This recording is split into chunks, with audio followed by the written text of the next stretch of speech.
Hey, welcome back, everybody, for another episode of Real Estate Life. I'm Rob Edgerly with Main Life Real Estate and eXp Realty, and I'm joined today by a powerhouse in the industry. I'm really excited for our time together. She's leading a huge team. She's from Florida. She's part of eXp. She's a team builder, and we're going to get into so many more things. I'm pleased to welcome Veronica Figueroa. Hey, thanks for having me. I'm excited to be here. Thanks for being here, Veronica. We appreciate it. And I know there's going to be a lot of people that are going to be really excited to listen to this episode. So I know you're going to make me look good. Thank you. I'll try. I'll do my best. No. I hope that they find value. I'm sure they will. So how long have you been a real estate agent? So I've been licensed since I always tell this is a lot more interesting, the day after 9/11, right? So since 2001. But that day obviously was so devastating. And I was like, that's it. I'm never going to be a real estate agent, even though I got my license. And I didn't do much with it the first few years until a life-changing event happened for me. So in 2001, the day after 9/11, I got my real estate license. So I'm coming up on my 20th year license. Wow. And 17 of it full-time practicing. Awesome. And so you run, tell us a little about your business. You run a team down in Orlando. Yes, I run a large team, what we call a mega team in Orlando, Florida. We consist of right around, together with staff, close to 75, 78 people on the team.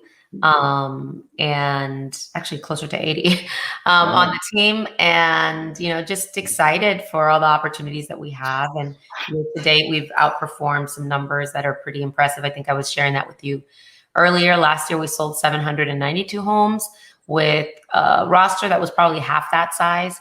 So this year we're on track to do well over 1,200 homes. Wow.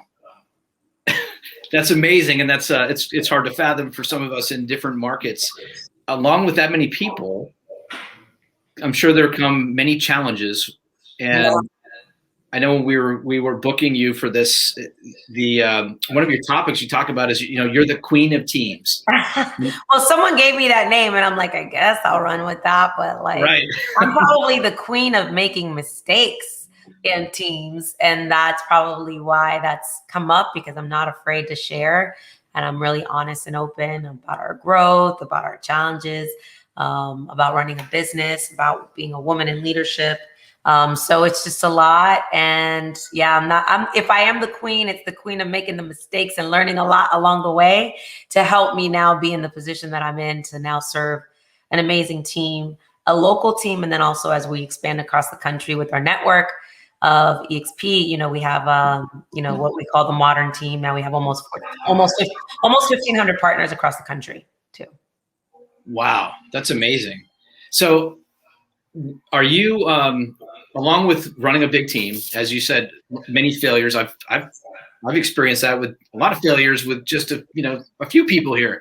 So with 80 people, what are some of the, let's get vulnerable here. What are some of the mistakes that have come up, a couple that make you think, wow, I wish I had known that beforehand? Yeah, there's so many. There's so many mistakes that I've made, from, leadership to hiring to compensation to making decisions, emotional decisions based on an individual versus the overall business. Whether branding mistakes, business decisions, and how I handled maybe mistakes. There's so many. I think one that I could say to anyone who's listening that might just be beginning, right? It's like hiring the wrong people. Like, we sometimes hire people just to put a Band-Aid, and, that comes with a very hefty price. And also not planning to be prepared for some of the things that can happen, like a tight team agreement or an employment agreement, or thinking about all the things that could go wrong. And then when something does go wrong, this is the biggest lesson I've gotten. When something does go wrong, not owning up to it and what your role was so that you could learn from it and grow from it and improve the process. So like an agent leaves you, right? Well, maybe you could have handled that discussion or those standards and those expectations up front and revisited it to make sure. Or let's say, you know, someone makes a mistake. What type of training did you have for them? Like, what did you learn about you and your operation? Were you willing to have a really honest conversation with yourself? Or, you know, are you just going to continue to be a victim because those problems will continue happening and over and over again as your team continues either to have the same problems or evolve or grow? And those are things those were probably the biggest lessons that I learned. So in essence, here's something that if anybody wants to learn how to build a team and grow a team and be successful, is it all it all falls on you. You got to take personal responsibility as a team leader. And then your business can definitely grow. So that was a big mistake. For many years, I was stuck because I didn't know that and just fell into the same rat race. But now, you know, we've learned a lot. Personal development has really helped us. Because once you start running a team and it's no longer about you going to the listing appointment, but yet you're taking on the responsibility of helping other people's careers and building an infrastructure where there's a true organization, you start looking at things differently, because it's not necessarily about just going to get the listing and getting that win. It's about coaching agents to be super successful and having the support staff to support them. And then they're supporting a vision. Is everything aligned with that vision and that mission? Right. Yeah, you almost have to set your ego aside. Yeah. And forget vulnerable one. I love that. You know, you have to really look at yourself and then know that it's not all about you anymore. It's about those agents. Yeah, you know, we have a really great chief COO. He just got promoted. He's a, you know, ops guy by heart, data integrity. And I've had to coach him up on the people aspect, right? Because the people still matter because they make up our teams, and it's what really is the heartbeat of our culture. But we also have learned the fine line of principles, like, and integrity. And if we let the principles and the standards, you know, run the business, then we can stay within integrity. And we know that, hey, although we might love you and like you, if this isn't within principle, then, you know, it's not aligned with what the team believes in. Before, I used to run it opposite. I let the relationship run the business, and the standards and the principles were hard to implement because we never led that way. We only led with, you know, heart and flying by the seat of our pants, and just because we love people. Well, now that I have someone on my team that helps protect the business from a ops side of things and making sure we're really, really buttoned up, and again, what we've learned along the way, it's easier to run it because we go back to the principle. Love it. Love it. Yeah. Yeah. Having your core values and your principles in place is super important. Where we've gotten into challenges where we haven't hired to the core values or follow our principles. That's where you fall down. So as you grow out this organization, how do you hold your agents accountable? Oh gosh. So we, you know, I want to say that for anyone listening, we don't have it all figured out. We make mistakes still to this day. We're always on this journey of, you know, poking holes and what can be better or what's the next iteration of the team. And, you know, we've kind of found this place of accountability that is, I would consider healthy. And a lot of times people fear to hold people accountable, when my coach teaches us that accountability is the highest form of love. So 8:30 in the morning, we're on a morning huddle, Monday through Friday. My agents have success coaches that they have to check in with every week, and they are doing reports on, you know, their activities. They are now prescribing certain classes if for some reason someone is maybe not having success in one area of their business. And at this point, every month, we're evaluating the bottom 20% of our business and also the top 20% to see what's the next roadmap for them. And then the bottom is like, hey, listen, are they upholding the standards? If they're not, maybe do we need to give them a little bit more coaching, or do we need to have that conversation that this isn't working out? And again, it goes back to the standards and the principles. So it's like, hey, you're not having the success that you need, that you're expecting, but you don't show up to role playing, or you don't show up to the morning huddles. You don't have your video on.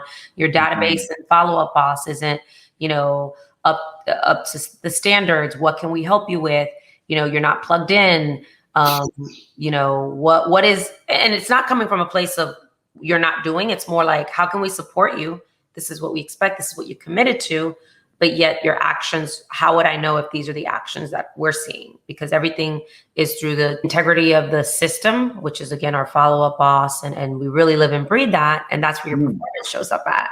And then also the performance are going to show up in your monetary results too. If we see that a person is writing contracts and it's, a lot of cancellations or it's not sticking, then we know that person might just need support on the activity of negotiation. So we need to get that person the support because they're putting they're putting the pen to the paper. Yeah. Just they're not able to execute on that. Like, are they leveraging the team credibility? Are they leveraging our inside valuations team to make sure that they're, writing strong offers, et cetera? So we just continue to find ways to support our agents, give them a place where they can feel like they have support and they're not alone. But the accountability goes back to, are you taking advantage of all the things that we offer so that we can make sure you have the maximum success on this team? And if you're not, then it's time to have a big boy, big girl conversation. And it's coming from a place of love because we want to pour into people who want to be a part of this and who want to be super successful.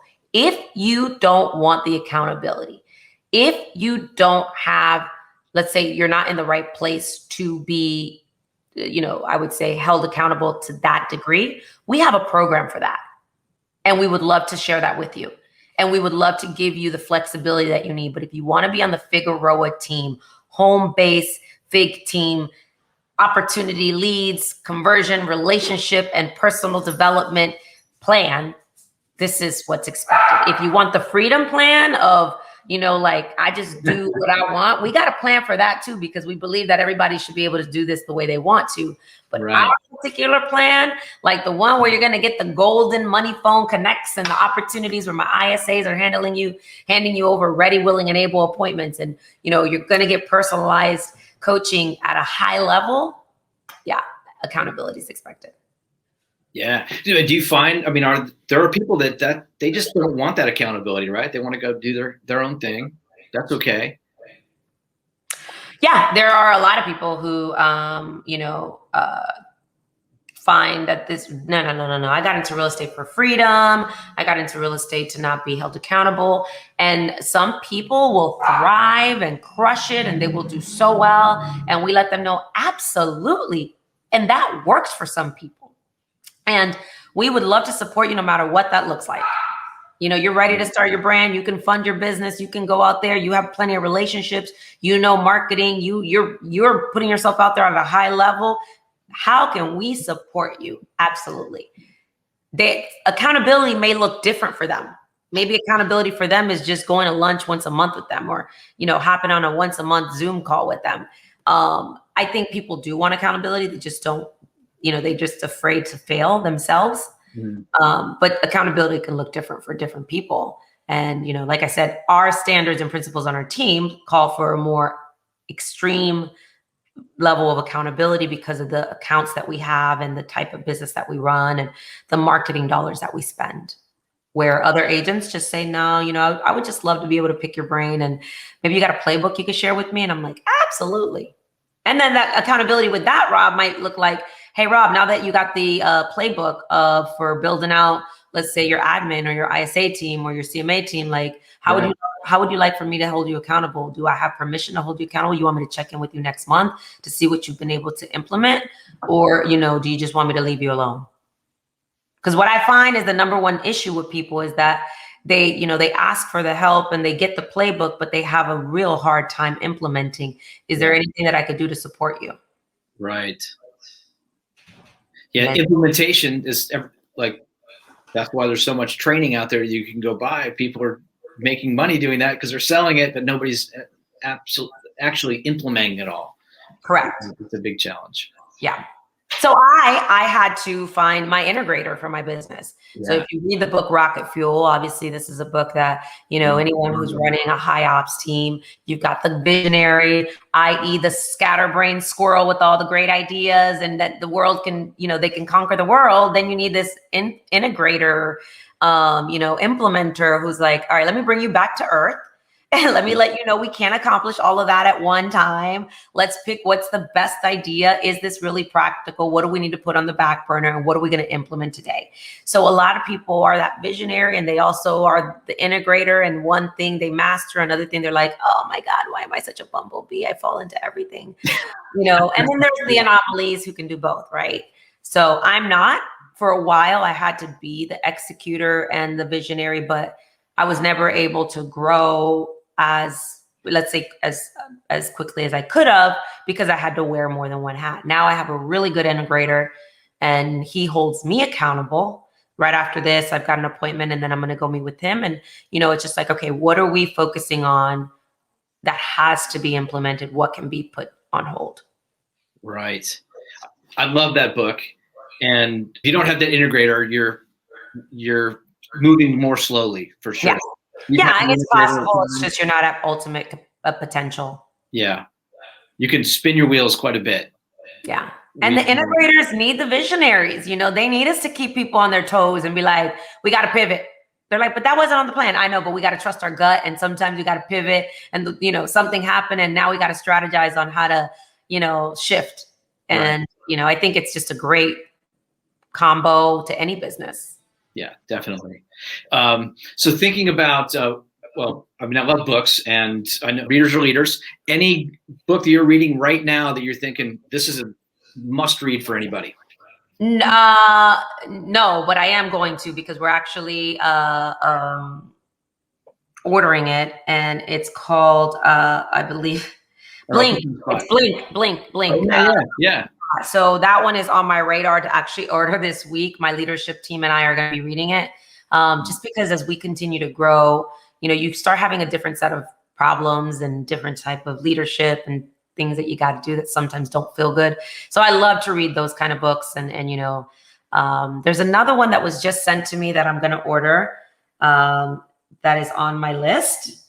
And I'll share this one with you. And this one came from my wealth advisor. He was like, you need to read this. He was like, this is exactly what you guys are all about. And this one is, oh goodness, The Conscious Leadership. Commitments of Conscious Leadership. Commitments of Conscious Leadership. Yes. I like it. And it's available on Audible, so it's perfect. Sweet. Awesome. So those are my two right now that are on my list to read that we are ordering. And then we're going to start with our leadership team reading a couple chapters a week and just coming together and just saying, okay, what did we take out of this? And what was your big, takeaways that you feel we could implement in our business? Love it. Great. Thanks for the tip on that book. We'll be picking that up.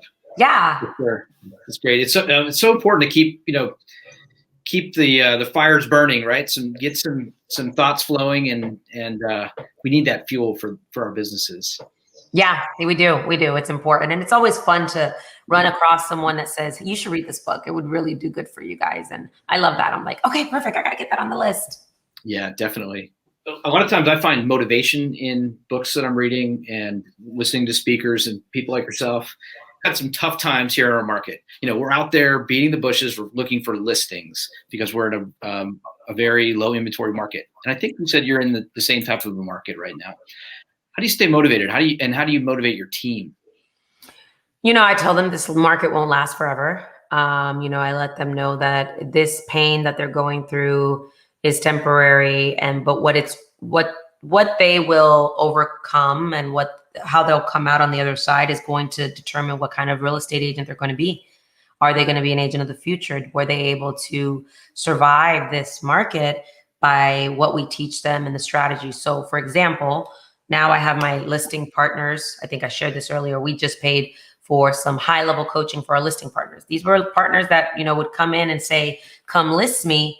They get the come list me calls. And I said, that's not enough for us. We need to be able to not only service the come list me, since we have a pretty robust, brand and marketing strategies to have people reach out to us.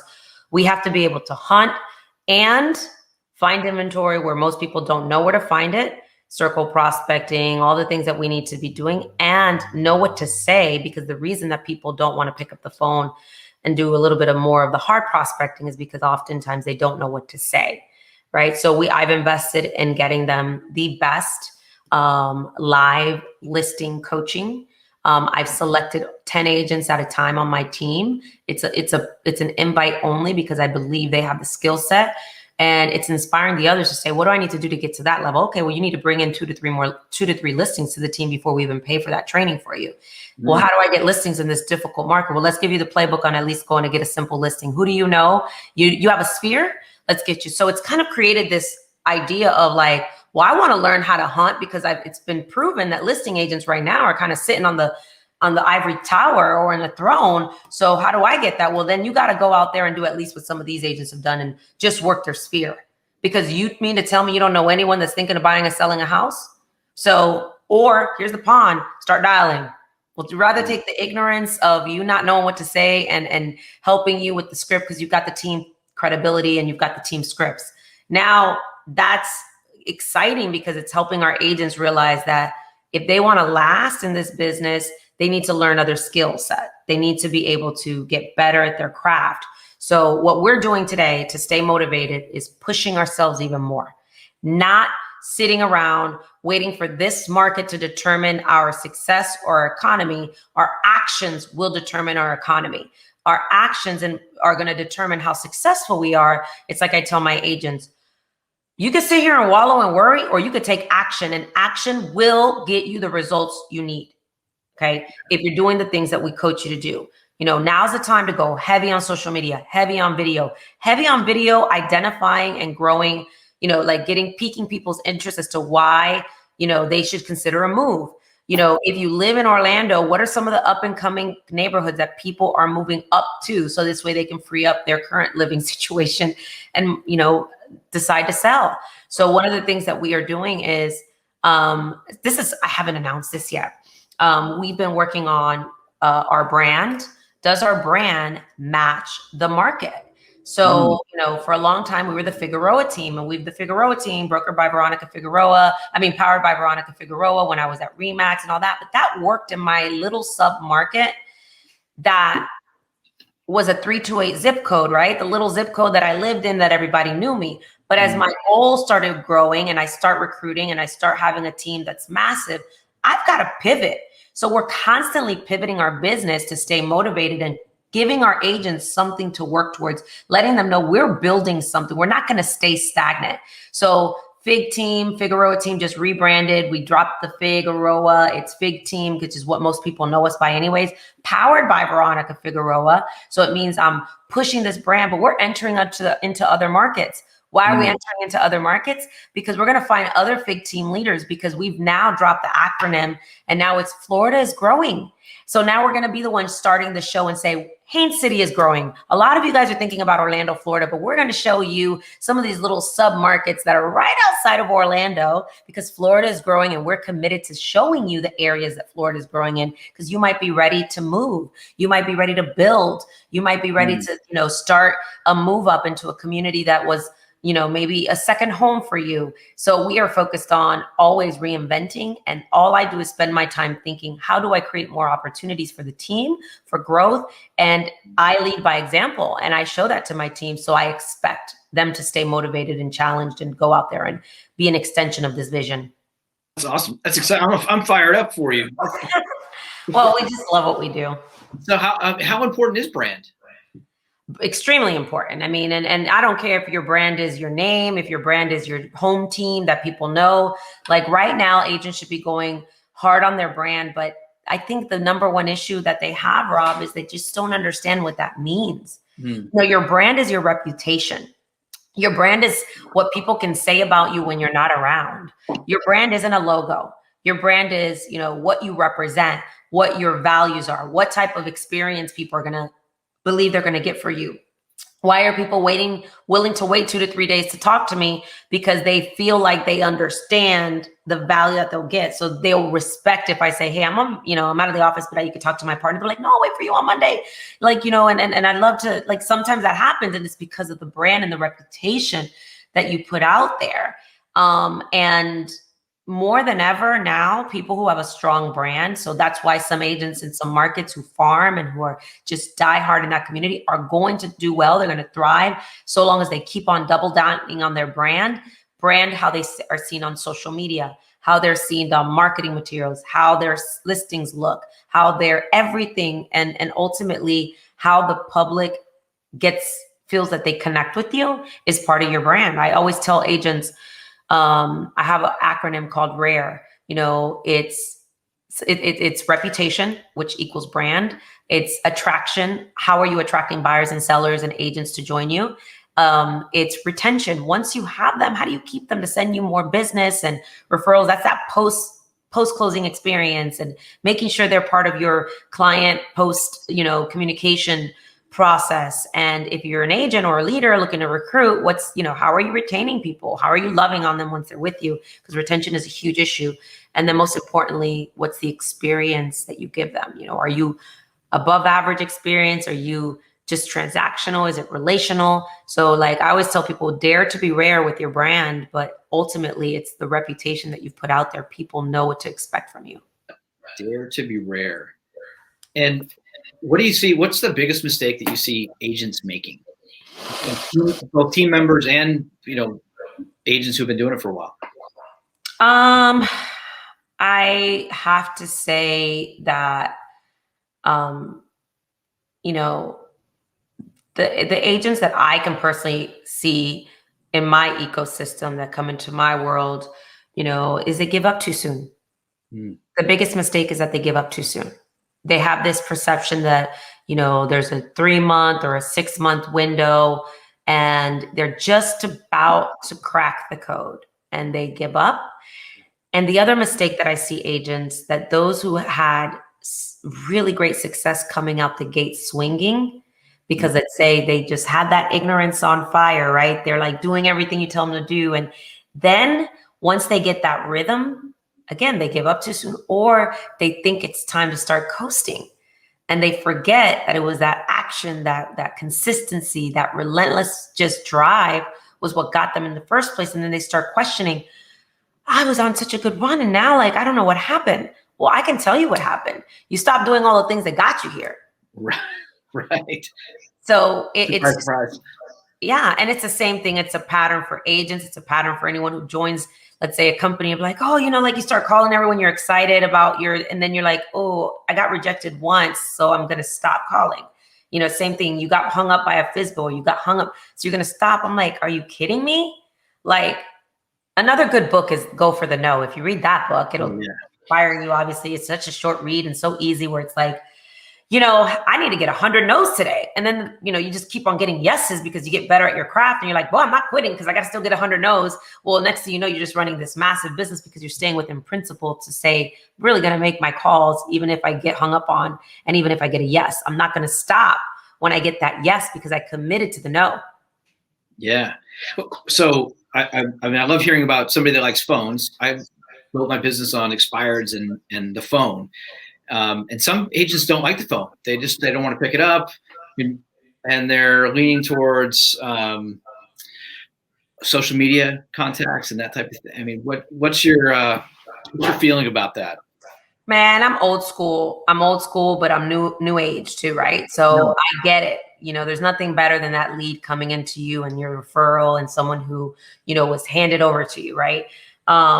I think still those are opportunities that are just what I call icing on the cake, the lay downs, right? The ones that we all dream of, that the real estate gods send us.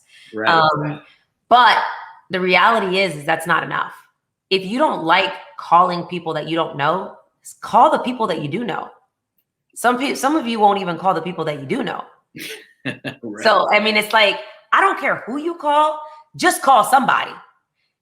Call your past clients, call your network, call an organization that you love, and call somebody. Some agents won't even call people that they know. They won't even go on social media and post into their small little group. Let's say they only have, in their eyes, 100 people on Facebook or not a big following. That's 100 people that right.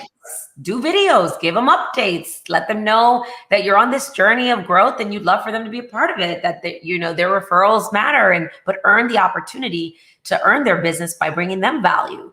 I am a very, very blessed team leader. I will admit it, but we have worked hard, Rob. We have gotten our teeth kicked in to be at the position that we're in, from, our conversion from the days of REOs, from the days of, losing it all, to traditional marketing, to farming, to, calling on Vulcan 7, getting hung up on, paying for the business. So I have plenty of leads that I expect people to call through. I make the investments in my ISAs, and they have X amount of expectations, but I do it myself. I'm constantly recruiting. I'm constantly prospecting. I'm constantly creating more opportunities for my team to show them that if I don't pick up the phone and if I don't nurture relationships, opportunities won't be there for them. So I want to lead by example. So the phone is super important. I do most of my prospecting during the weekend or when people are more relaxed. And I'm like, hey, I'm just checking in on you. And, this isn't a recruiting tactic. This is just more like, how are things? How's your business? Is there anything I can do to help you? I feel like my form of prospecting, same thing. I do the shows, I do certain things, continues to put me out there. It's what I try to tell my agents. That's where you add in that warm connection where the conversation doesn't feel so cold, right? It's that you don't want to call people that you feel are selling you something, that you don't want them to think that you're selling them something. But when you build a relationship enough with people that if you do call, they're like excited to hear what you have to say, it's a whole different conversation. So it's a mindset shift for the agents. Wow. All right. Well, I know you've got a lot going on, so we should probably wrap this up. We went to so many great places. I took a bunch of notes. I just like a couple of dare to be rare. I love that. Old school with the new age mentality. Activity determines success. Yeah, I mean, my action will determine my economy, not the economy won't determine my success. I love that. So it's just, like, all right, so we're going through some stuff. Let's get going. Let's get scrappy. Let's go do what we do best and create our own opportunities by taking action. Awesome. Well, this has been fantastic, and I know everybody that listens to this is going to get a lot out of this, and they'll probably watch it over and over again. Snippets out. You are an awesome leader. Vulnerable. Like vulnerability, I think, is really important. And you started right off with like, here are the mistakes that we've made, and we appreciate that because that's being real. So I can see that your whole team has an authentic leader that's looking out there for them and trying to build their lives. And so we appreciate you taking some time out. Thank you very much. Well, thank you for having me. And I'm always happy to help. If there's anything that I can offer to help your community, just know I'm just a phone call away. Thank you. We'll have to get you up here to Maine so you can, in the summertime. Yes, summer. I'm not a big fan of the cold. Yeah, there you go. Right in the middle of July. So thanks so much, Veronica. Really appreciate it. Where can people look you up? So if you go to IG, that would be great. Veronica Figueroa Inspires is my handle. And I'm really, really good at returning DMs and, just communicating. So yeah, hit me up there. That's awesome. Excellent. Well, all right, everybody. We've had an awesome interview here. Really appreciate your time, Veronica. Definitely go check her out. She's got some great videos out there. If you want to look at more of Real Estate Life, we're on Facebook, Real Estate Life with Rob Edgerly, and we're also on Instagram. And again, have a great week, everybody. Remember, it's not just where you live, it's how you live. Have a great day. Bye-bye.